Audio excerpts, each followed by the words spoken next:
Hi రాజు గారు. Hello అండి. రాజు గారు, చూద్దాం ఈ రోజు ఏం రెసిపీ అడుగుతున్నారో మన ఆడియన్స్. ఓకేనండి. ఓకే, సో మాలతి గారు మెయిల్ చేశారు రాజు గారు. మద్దూర్ వడలు తయారీ విధానం చూపించమని అడుగుతున్నారు. మద్దూర్ వడలు అంటే ఏంటి రాజు గారు? ఇదొక ప్లేస్ నేమ్ అండి. ఇది మద్దూర్ కర్ణాటక సైడ్ లో దొరికే వడలా? అక్కడ సైడ్ లో చేస్తూ ఉంటారు ఎక్కువ. Okay okay. సో కొంచెం ఇంగ్రీడియంట్స్ కొంచెం డిఫరెంట్ గా ఉంటాయి. అంటే మనం రెగ్యులర్ గా చేసుకునే వాటికి మద్దూర్ వడలకి తేడా ఉంటాయి కొంచెం. Okay okay okay. మరి వెరైటీ రెసిపీ అండి. మద్దూర్ వడలు తయారీకి కావాల్సిన పదార్థాలు ఏంటో ఒకసారి చూద్దాం. మద్దూర్ వడలు తయారు చేయడానికి కావాల్సిన పదార్థాలు: ఉప్మా రవ్వ 1 కప్పు, మైదా 1/2 కప్పు, బియ్య పిండి 1/2 కప్పు, జీలకర్ర 1 టీ స్పూన్, తరిగిన పచ్చిమిరపకాయలు 5, తరిగిన ఉల్లిపాయ 1, ఇంగువ చిటికెడు, ఉప్పు తగినంత, వేయించిన వేరుశనగ పలుకులు 1/2 కప్పు, నూనె డీప్ ఫ్రైకి సరిపడా. ఓకే అండి, మరి కావాల్సిన పదార్థాలు చూసారు కదా రాజు గారు, మొదలు పెడదామా? ఓకే అండి. సో ఇది కొంచెం వేరేగా ఉంటుందన్నారు, అంటే ఇంగ్రీడియంట్స్ ఏం వాడాలి దీనికి? దీనికి ఏంటంటే ముఖ్యంగా రవ్వ వాడతాం. ఓ, అంటే ఇంకా మనకు పప్పుతో పని లేదు అసలు? పప్పుతో అసలు పని లేదండి. Okay okay. సో పప్పు లేకుండా అంటే ఇక్కడ వేరుశనగ పలుకులు కొంచెం కచ్చా పచ్చా కదండి వేసుకుంటాం, అంటే మధ్య మధ్యలో మనం టేస్ట్ కోసం. Okay okay. సో ఇది మామూలుగా మనము మసాలా వడలు కానీ లేకపోతే మినప వడలు కానీ చేసుకుంటాం కదా, అలాగే మినపప్పుతో కానీ లేకపోతే శనగపప్పుతో మనకు అసలు ఏమీ పని లేదు. పని లేదు అసలు లేదు. ఓ, రవ్వతో చేసుకోవడానికి వస్తాయా మనకి వడలు? తప్పకుండా వస్తుంది. అలాగే దీంట్లో కొద్దిగా మైదా, అలాగే బియ్య పిండి కూడా వాడుతుంది. ఓ, సో కాబట్టి ఆ బైండింగ్ అదే అనేది మనకు వచ్చేస్తుంది అనమాట. ఓకే. సో డీప్ ఫ్రై కాబట్టి నూనె కూడా వేడి పెట్టేసుకున్నాం. Okay. So freedom refined sunflower oil. So 3 లీటర్ల జార్ మార్కెట్లోకి దొరుకుతుందండి. సో రిలీజ్ చేశారు. సో ఈ 3 లీటర్ జార్ వల్ల ఏంటంటే మనం వేరే కంటైనర్లలో పోసుకోకుండా జనరల్గా అలవాటు కదా, చిన్న దాంట్లో పోసుకుని వాడుకుంటారు. సో దీంతో మనం డైరెక్ట్గా వాడుకోవచ్చు, కన్వీనియంట్గా ఉంటుంది.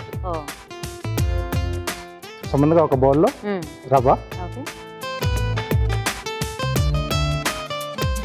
దీంట్లో మైదా, అలాగే బియ్య పిండి. సో దీంట్లో నేను పచ్చిమిరపకాయలు, జీలకర్ర ఈ 2 కలిపేసి మిక్సీ పట్టేసాను. పేస్ట్ చేసుకోవాలి, కచ్చా పచ్చాగా మిక్సీ పట్టేసాను. Okay okay. సో అది నేను ముందుగా చేసి రెడీ చేసి పెట్టేసాను. మనకు అలాంటిది అయితే ఇందులో కలిసిపోవడం కూడా ఈజీగా ఉంటుంది. ఈజీగా ఉంటుంది, ఎందుకంటే ముక్కలు వేస్తే మళ్ళీ ఇదంతా మనకి కొంచెం ఫైన్ గానే ఉంటుంది కదా, అదే పిండి అయితే మనకి కొద్దిగా ముక్కలు తగిలితే బాగుంటుంది. సో దీంట్లో ఈ పేస్ట్, ఓకే, వేయించిన వేరుశనగ పలుకులు ఇలా కచ్చా పచ్చగా చేసి వేసుకోవాలి. ఓకే. కొద్దిగా ఇంగువ. ఓ, ఆ టేస్ట్ కూడా బాగుంటుందా అందులో? చాలా బాగుంటుంది, అంటే డీప్ ఫ్రై కదా, సో అక్కడ బాగానే ఉంటుంది. సో ఇంగువ వేసుకున్న తర్వాత సరిపడా ఉప్పు, ఉల్లిపాయ ముక్కలు. ఓకే. మనకు మామూలుగా వడలకి కొద్దిగా ప్రిపరేషన్ కావాలి, అంటే పప్పు నానబెట్టుకొని రుబ్బుకోవడం ఇదంతా. ఇవి చక్కగా ఇన్స్టెంట్ గా చేసేసుకోవచ్చు కదా? చేసేసుకోవచ్చు. సో కొంచెం టైం పడుతుంది, అంటే ఇక్కడ మనం ఉల్లిపాయలు వేసుకున్నాం కదండి. సో ఉల్లిపాయలు వేసుకున్న తర్వాత బాగా కలిపేసి కాసేపు వదిలేసేయాలి. సో ఉల్లిపాయల్లో ఉండే ఆ వాటర్ ఉంటుంది కదా, అది బయటకు రిలీజ్ అయిపోయి సో ఆ తేమ ఒక్కొక్కసారి సరిపోతుంది మనకు. పిండి కలుపుకోవడానికి ఆ తేమ సరిపోతుంది. అది సరిపోలేదు అనుకున్నప్పుడు కొద్దిగా వాటర్ వేసేసి మళ్ళీ మనం మిక్స్ చేసి అవసరం అనుకుంటే. అవును. ఓకే. సో అయితే కలిపేసి కాసేపు పక్కన ఉంచుకోవాలా రాజు గారు? అవునండి. ఓకే, కాసేపు వదిలేసేద్దాం. ఓకే. సో అయితే మేము చిట్కా చూస్తాం ఈలోగా. ఓకే ఓకే అండి, ఇప్పుడు మనం ఒక మంచి చిట్కా చూద్దాం. ఇప్పుడు మీకోసం మొదటి చిట్కా: ఆలివ్ ఆయిల్లో చందన తైలం కలిపి ముఖం పైన 10 నిమిషాల పాటు మసాజ్ చేసుకుంటూ ఉండాలి. ఇలా తరచూ చేస్తూ ఉంటే చర్మం మృదువుగా అందంగా మారుతుంది. ఓకే, చిట్కా చూసారు కదా?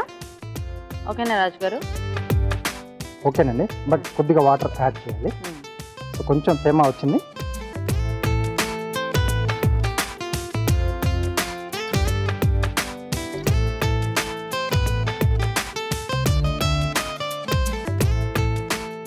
ఉల్లిపాయలు వేసినా కొంచెం బాగా ఎక్కువ గట్టిగా ఇలా మెదిపేసేస్తే వాటర్ అనేది కొంచెం ఎక్కువ వస్తుందేమో కదా మనకి, అప్పుడు ఆ తడి సరిపోతుంది. సో పకోడీలు వేసేప్పుడు కూడా ఎక్కువగా అంటే వాటర్ అనేది యాడ్ చేయకుండానే వేసుకుంటారు, కొద్దిగా ఒక వాయికి ఎంత సరిపోతుందో అంత ఉల్లిపాయలు బాగా అలా మెదిపేసుకొని కలిపేసుకుంటే అది సరిపోతుంది.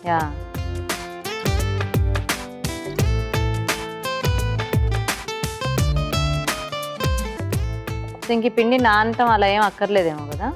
అక్కర్లేదండి. ఇది ఎలా మనకి అంటే క్రిస్పీగా వస్తాయా లేకపోతే కొంచెం సాఫ్ట్ గా ఉంటాయా? పైన కొంచెం క్రిస్పీగా వస్తుంది, అంటే రవ్వ కూడా ఉంది కదా. అవును. సో లోపల కొద్దిగా మనకు సాఫ్ట్నెస్ వస్తుంది. ఓకే. సో ఇది ఇంకొంచెం అంటే గుల్లగా రావాలనుకుంటే కొద్దిగా వేడి చేసిన ఆయిల్ కూడా కావాల్సి కలుపుకోవచ్చు. కలుపుకోవచ్చా? కలుపుకోవచ్చు. మనం జనరల్గా జంతికలు అలాంటి వాటిల్లో అలా వేసి కలుపుకుంటూ ఉంటాం కదా. అవునండి. ఇది ఇలా చూస్తుంటే యాక్చువల్గా చెక్కల పిండిలా ఉంది.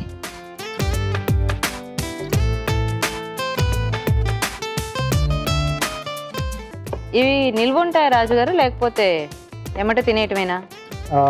వెంబటే తినేయటండి. అంతేనా? అంటే ఉల్లిపాయలు ఇవన్నీ ఉన్నాయి కదా. అంటే ఒక 2 days అలా కూడా ఉండవా? లేదు.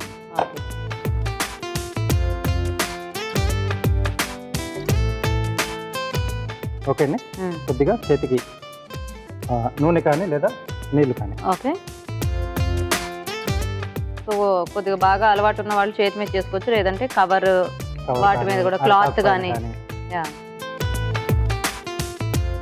వడల్లోనే చాలా రకాలు చేస్తూ ఉంటారు కదా. అంటే ఈ మధ్య కొంచెం ఆ వెజిటబుల్స్ అవి మిక్స్ చేసి రకరకాల పప్పులతో లేకపోతే స్ప్రౌట్స్తో ఇలాగా. ఇవి టోటల్గా డిఫరెంట్గా ఉన్నాయి అసలు. రవ్వ ఇంకా మైదా బియ్యపిండి.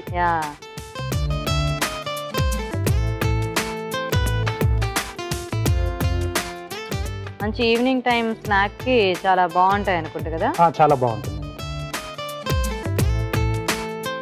సో ఇలాంటివి మరీ మందంగా చేసుకున్నా కూడా మనకి కొంచెం అంత తినబుద్ధి అవ్వదేమో. ఇలా పల్చగా ఉన్నందుకు కొంచెం పల్చగానే ఉంటే కరకరలాడుతూ తినడానికి కూడా బాగుంటుంది అనుకుంటా. సో ఇలా మనకి ఎన్ని కావాల్సి మనం రెడీ చేసేసుకోవచ్చు. ఓకే.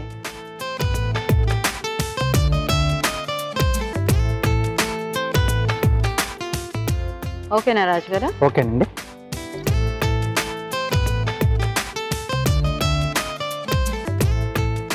ఆ ఉల్లిపాయ అంతా కూడా చక్కగా వేగి బాగా కనిపిస్తుంది. అండ్ తినేటప్పుడు ఆ బ్రౌన్ ఆనియన్ టేస్ట్ కూడా బాగుంటుంది కదా. చాలా బాగుంటుంది. రవ్వ వేయటం మూలాన అసలు ఈ వడలు ఇదే వేరేలా ఉంది. లుక్ కూడా చాలా బాగుంటుంది. అండ్ రాజుగారు జనరల్ గా వడ లాంటివి చేసుకుంటే మనకి జస్ట్ ఇలా అంటేనే ఆయిల్ చాలా ఎక్కువ కనిపిస్తూ ఉంటుంది. సో ఇక్కడ ఫ్రీడమ్ రిఫైన్డ్ సన్ఫ్లవర్ ఆయిల్ కదండి, ఎక్కువగా పీల్చుకోదు. అవును. సో కొంచెం నూనెతో చక్కగా ఎక్కువ వంట చేసుకోవచ్చు. ఓకే. సో చూసారు కదా, మరి వేడివేడిగా మద్దూరు వడలు రెడీ అండి. టేస్ట్ చూసే ముందు ఈ మద్దూరు వడలు తయారీ విధానం ఇంకోసారి చూద్దాం. మద్దూరు వడలు తయారు చేసే విధానం: ముందుగా వేయించిన వేరుశనగ పలుకులు కచ్చా పచ్చగా మిక్సీ పట్టి ఉంచాలి. మిక్సీ జార్లో జీలకర్ర, తరిగిన పచ్చిమిరపకాయలు వేసి మిక్సీ పట్టి పేస్ట్ సిద్ధం చేసుకోవాలి. ఒక బౌల్లో ఉప్మా రవ్వ, మైదా, బియ్యం పిండి, జీలకర్ర, పచ్చిమిర్చి పేస్ట్, కచ్చా పచ్చగా చేసుకున్న వేరుశనగ పలుకులు, ఇంగువ, ఉప్పు, ఉల్లిపాయ ముక్కలు వేసి అవసరం అనుకుంటే కొద్దిగా నీళ్లు పోసి కలుపుకోవాలి. ఈ మిశ్రమాన్ని కొంచెం కొంచెం తీసుకుని చేత్తో వడల్లా వత్తుకుని కాగే నూనెలో వేసి డీప్ ఫ్రై చేసుకోవాలి. అంతే, మద్దూరు వడలు రెడీ.